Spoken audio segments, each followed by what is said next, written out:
Hey guys, in this video, I'm going to show you how to fix Comedy Central app not working on Roku. So first of all, you need to make sure you're running the latest version of the app. Press the home button on your Roku remote, and then head over to the Comedy Central app right over here. Once the app is highlighted, press the star button on your Roku remote to open the options menu. Now it's loading the channel information, and then eventually it will pop up with a menu that gives you some options. We're gonna go up and click where it says check for updates to make sure you're running the latest version of the app. Once it's updated, check if it fixes the issue. But if you still encounter this issue, then you need to hard restart your Roku device.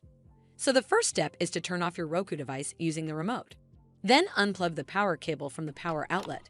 Wait for 3 to 5 minutes, and then plug the power cable back in and turn it back on. This should fix the issue, but if it doesn't, then you need to completely reinstall the Comedy Central app. From the home screen, head over to the Comedy Central app right over here. Once the app is highlighted, press the star button on your Roku remote, and then click on Remove Channel from the pop-up menu. It's going to ask for confirmation, so click on Remove to uninstall the app from your device. Once uninstalled, press the home button on your Roku remote. From here, we're just going to use our remote and scroll down until we get to where it says Streaming Channels, and then click OK on your remote.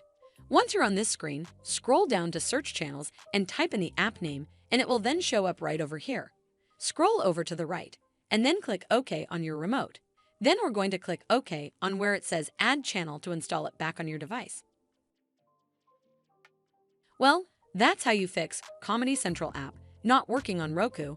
I hope you found this video helpful, and if you did, make sure you give it a thumbs up to see more videos like this, and don't forget to hit that subscribe button.